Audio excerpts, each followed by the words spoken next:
Bueno, don Ramón, muy buenos días. Usted no para, ¿eh? Aquí donde lo ven, ayer otro premio. Otro premio en Valencia, que la verdad es que es una de las ciudades de España donde más le quieren, don Ramón. Mucho, la verdad es que mucho. Y además estuvo muy bien. Es un premio que han tenido cantidad de gente ya como Adolfo Suárez o José Luis San Pedro o José Luis Avellán, que es el maestro de la cultura Además tiene un española. nombre muy bonito, el premio tiene un nombre muy bonito. Habla del gigante del espíritu. Gigante del espíritu. Y lo da una asociación que está dentro de la, digamos, universidad. Politécnica de Valencia, ¿no? Que es impresionante. Es muy buena. Es cierto que de las 4 politécnicas, por el hecho de que esté en una ciudad que parece que es un poco más pequeña que Madrid o Barcelona, compite completa. Es una ciudad dentro de la ciudad. Es mayor que la Universidad Clásica de Valencia. Porque han crecido en temas de agricultura industrial, Hay laboratorios. informática, laboratorios. No, realmente son muy buenos. Es verdad, hay que decirlo en voz alta, de vez en cuando hasta hacer el reconocimiento a estas ciudades que no son las dos que tal. La Universidad Politécnica de Valencia es extraordinariamente buena. Sí, están además patentando muchos temas y creo que si te tuviera que decir, es la más rentable de España. Bueno, eso ya... Por las patentes que tiene. Eso ya habría que verlo, ¿no? Luego tiene también Margarita Salas en bioseguridad y todo eso tiene mucho desarrollo a partir del Premio Nobel de Medicina Severo Ochoa. ¿Tuvo que usted que hacer algún tipo de discurso por el premio? Un discurso del trabajo que tengo ahora en curso y para terminar, espero que no mucho tiempo, que es el paz y guerra, el tema que traté en la Academia. En la Real Academia. Y bueno, es un tema vital para mi gusto. Y todavía. Ramón, para el suyo y para el de todos. Como haya guerra, mal asunto. Me gusta ese tono displicente, como el que habla de una película de Jeremy Irons. ¿Y cómo hablan con qué desfachatez tanto Putin como Trump de la guerra atómica? Están perdiendo la vergüenza y hablan como si fueran los. Con qué frivolidad, ¿no? Los fuegos artificiales de la Semana Grande de San Sebastián. Hablan casi con el mismo. Sí, frivolidad, se llama frivolidad. Es espantoso. Sí. Tenemos un momento de mucho peligro.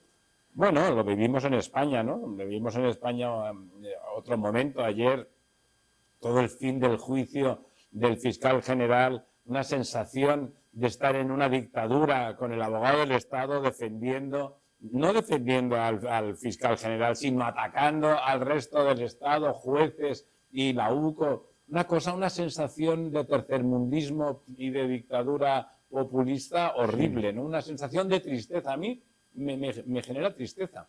Es un personaje que le vamos a dejar eso, pero es un representante del régimen. Sí, no es un personaje, él es secundario, él es el actor secundario Bob. Él sigue la vieja consigna de niégalo todo. Bueno, dijo que no contestaba a las preguntas de las acusaciones, borró todos sus correos y todos sus WhatsApps del teléfono, como hubiera hecho cualquier delincuente, vamos. El delincuente tiene la obligación de intentar escaparse, ¿no? Como decía la máxima romántica. Pero se comporta como un delincuente, no como un fiscal, ¿no? No sé, tristeza, ¿no? Y a usted quizá todavía más, porque yo lo viví en primera línea, pero como espectador, como adolescente mirando, usted que era primer espada, todo aquello se está yendo al garete, ¿no? Toda la construcción de un Estado de Derecho, de una democracia formal, de una España realmente europea por primera vez, ¿no? Hay que tener mucho cuidado con lo que se dice últimamente, porque en cuanto aparece una comparación con los años del régimen anterior, enseguida dicen, este se está haciendo franquista. El juicio que tuvimos el año 1956, cuando la rebelión estudiantil, que nos mandaron a la cárcel preventivamente unos meses, había un juez que se llamaba Acisclo, don Acisclo. Era famoso porque ayudaba a los personajes que fueran a ayudar a expresarse, buscaba la palabra precisa. Era emocionante a don Acisclo. Tendríamos que haber emocionante y valiente. absolutamente. Tuve incluso una pequeña anécdota con él porque estábamos tan tranquilamente en la celda, Mújica y yo, el que fue luego ministro de Trabajo, con Felipe González, compañero de la vida, y nos llama don Acisclo. Y tal, nos pregunta de nuestro asunto y luego yo le pregunto a don Acisclo, ¿y estos que han entrado hoy, qué pasa? Dice Tamames, fatal, va a ser muy duro, va a ser muy duro. Y digo, ¿por qué? Dice, fíjese qué papeles, no sé si yo los papeles, el PUR verde, el carbón y el acero, la comunidad de no sé qué, el Euratom. Dices, con esto, digo, vaya. ¿Y eso qué tenía que ver con la gente de la cárcel? Exactamente, y dejar salir, me dice Mújica, dice, ¿es tan grave? Digo, ¿qué va a ser grave? Son organizaciones estupendas en las que... Económicas internacionales. Claro. Dice, ¿y por qué no se lo has dicho? Digo, ya se lo dirán los abogados defensores. Genial. El PUR verde, y se pensaban que eran terribles planteamientos. Eran industriales, simplemente, ¿no?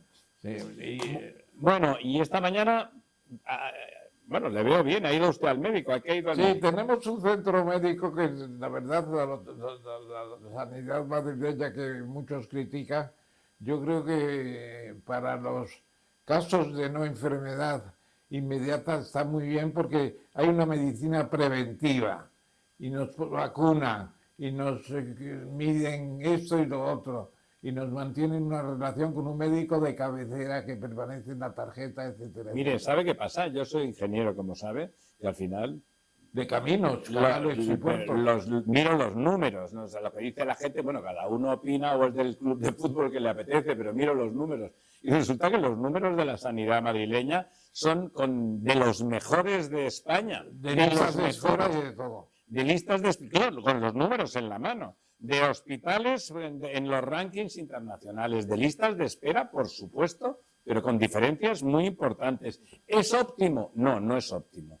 ¿Es mejorable? Extraordinariamente mejorable, es cierto. En comparación con el resto, oiga, si aquí montan estos cirios, que son 4 luego, pero le dan mucho altavoz, ¿qué no tendrían que hacer en otras comunidades autónomas como la mía natal? No, yo lo que quería comentar, don Ramiro, es una cosa muy concreta de hoy, porque cuando salí de la inyección que me pusieron para el análisis de sangre, pues estaba lloviendo a cántaros y no pasaba ni un taxi libre.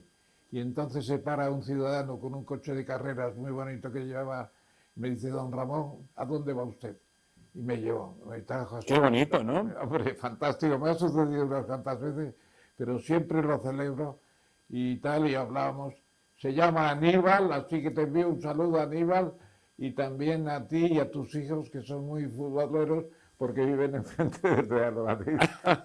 Estamos todos en el mismo horno de San Florentino, ¿no? Sí, el horno crematorio. Sí, y es muy gracioso porque cualquiera diría que está rodeado el Estadio Santiago Bernabéu de atléticos, y no es verdad. No es verdad. Son ustedes, don Ramón el primero, una pandilla de merengues, pero lo verdad que los derechos ciudadanos son lo primero, ¿no? Y el bienestar. Hemos venido hablando, claro, de cosas, de lo otro. Muy bien, Aníbal. Me acuerdo de Aníbal jurando odio eterno a los romanos ante los altares de Hércules en los libros de historia de bachillerato, ¿no? Odio eterno a los romanos, sí, me acuerdo yo también de esa frase. Toda esa historiografía mitificada y mitificante, yo creo que está desapareciendo, ¿no? Nos contaban desde el Don Pelayo que tiraba aquellas rocas como un Sansón, se supone que desde Covadonga, que sería mentira, claro.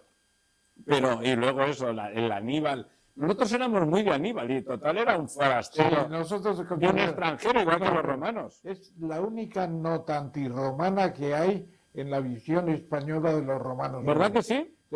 Es Aníbal. ¿Verdad que sí? ¿Verdad que somos anibalistas todos? Sí, todos somos de Aníbal y sobre todo que cruzó los Pirineos y los Alpes en pleno invierno. Con elefantes, ¿no? Nos sentíamos como un poco español, Aníbal, ¿no? Sí, por sí, aquello sí. De Cartagena y los cartagineses, ¿no? Últimamente el nombre de Aníbal se relaciona con una cosa más triste que es Aníbal Lecter. Aníbal Lecter, sí, sí. El silencio de los corderos, sí, Es sí. una película. Película extraordinaria, sí. Y la Con el Anthony Hopkins y la Jodie Foster, y es odio fantásticos. eterno ¿a quién? A los romanos, no a los americanos. Fantásticos. Bueno, pues la verdad hemos pasado por encima de lo del fiscal general, que realmente es lamentable, es una muestra de la degradación institucional en la que estamos, que es enorme, ¿no? ¿A usted no le parece? O sea, me parece que la sensación de descomposición, de que nada se respeta, de que desde el poder ejecutivo, desde el César, se puede hacer lo que le dé la gana, que el fiscal al servicio no de los ciudadanos, sino del poder. O sea, eso es una dictadura, ¿no? Bastante, bastante se va aproximando cada vez más. Se lo ha dicho en todos los idiomas. Y luego además entró en vigor una cosa que no se suponía que le fuera a suceder a una persona aparentemente tan amante de la ley como es el señor Sánchez, ¿no? Porque en el momento, amante de la ley. en el momento de la moción de censura que yo le hice el año 23, no se hablaba de la familia, no se hablaba de la señora Begoña Gómez, ni No, todavía no había el hermanito, reventado el grano. hermanito de Badajoz y todo eso. Eso no había salido todavía, pero es una vergüenza que la justicia, llamada justicia, en gran parte esté tan contaminada para aceptar, se supone que manifestaciones válidas de órganos de investigación no se tienen en cuenta y se considera solamente la palabra de una persona que decía a gritos, no importa que sea una filtración, lo importante es que se mueva allá. O sea, lo dijo públicamente él. Sí, sí, lo dijo delante de la otra fiscal que lo comentó. Ella le pregunta, ¿pero lo has filtrado tú? Entonces, dice, eso no importa. Lo que importa es que salga enseguida en la prensa. Hombre, en blanco y en botella y quitando los WhatsApps y los tal. Don Ramón, vamos a ver. Si estuviéramos hablando de gente simplemente que conocemos nosotros, daríamos por sentado que eso ha sido así. Entonces, lo que hagan los jueces, hombre, los jueces están intimidados. Hay algunos muy valientes y otros pues, que a lo mejor no son tan valientes sin que necesariamente sean sinvergüenzas. Pueden ser honestos y estar asustados y tener miedo de que se les caiga encima la del pulpo, ¿no? Sí. O sea, esto es así, ¿no? En la época de Franco, todos los que callaban no eran franquistas, simplemente tenían miedo muchos de ellos, ¿no? Sí, es un poco también lo que sucede en Italia con la diversidad de mafias que hay, porque hay la de Sicilia, la de Nápoles, la 'Ndrangheta, todas, la punta de la bota también. Sí, la 'Ndrangheta, en Calabria, todo ahí todo el sur está infestado y tienen que callar porque si no igual les matan a la familia o lo que sea, ¿no? Algún cínico diría, por lo menos esos están metidos en un sótano 40 años dirigiendo la mafia desde allí miserablemente y aquí en cambio está rezagante. Bueno, pero no es cinismo, es de alguna forma tienen que esconderse. Don Toto, ¿se acuerda usted? Totorrino y todos esos tenían que estar ahí, mandaban matar y eran unos auténticos asesinos, o lo son, todavía están por ahí, pero tenían que estar medio escondidos, ¿no? No tenían de todo y de nada al mismo tiempo, ¿no? Exactamente. Bueno, esto no, esto encima tienen la gloria del poder y la púrpura, ¿no? Bueno, para casi despedirnos, ¿no? Porque me parece que estamos bueno, no se preocupe. Más o menos en hora.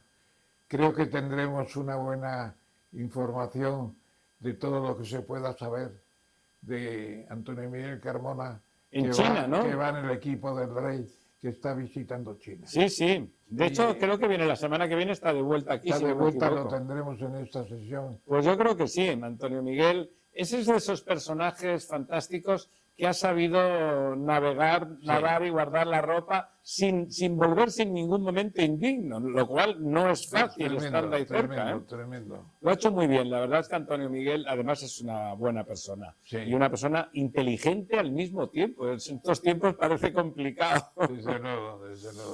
Bueno, pues se acerca ya el fin de semana. Hoy es viernes. Sí. Está bien, ¿eh? Lo de tener charla también los viernes tiene la ventaja de que tenemos la terraza sobre la atalaya sobre el fin de semana. Sí, señor. Y lo que hablaba antes de usted de guerra y paz, realmente inquieta, porque parece que la gente ha dejado de ser consciente del tipo de monstruo que es la guerra, ¿eh? La guerra es una cosa tremenda. Tremenda. Pero lo ven en la televisión, están viendo los destrozos de Ucrania o los destrozos en Gaza, lo que es la guerra, da igual ya sin tomar partido, la guerra en sí es terrorífico y la gente empieza a hablar de ello como si fuese una cosita de TikTok o del YouTube, una Hay una tontería, especie ¿no? de termómetro de las Naciones Unidas sobre la proximidad o no de una guerra atómica y en estos momentos se alimenta con informaciones sobre un especialista. Estamos en los peores momentos.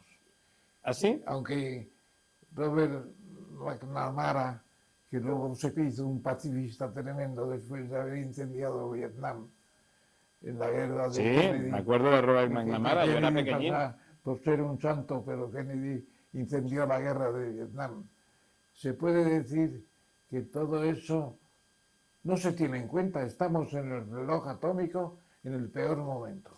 Y aquí tan tranquilos hablando del Tomahawk, hablando del Poseidón, de los vectores, de las bombas atómicas más tremendas, que además no tienen ya radiación, destruyen, pero no se hace el invierno nuclear que hablaba. Bueno, eso es la bomba de neutrones. Esa es la bomba de Exactamente, neutrones. recuerda usted con Carl Sagan en Cosmos, hablaba precisamente del invierno nuclear. El hollín durante 2 o 3 años no entra el sol, no hay Sí, vegetación. sí, había habido una gran época fría, digamos. Un una gran edad de- trabajo una hizo edad de hielo. Carl Sagan. Pero bueno, eso ya, lo de matar siempre los seres humanos se lo han organizado para hacerlo cada vez mejor. En eso somos muy tecnológicos, ¿eh? Somos muy Pero tecnológicos. ahora no tenemos un Carl Sagan, ¿eh?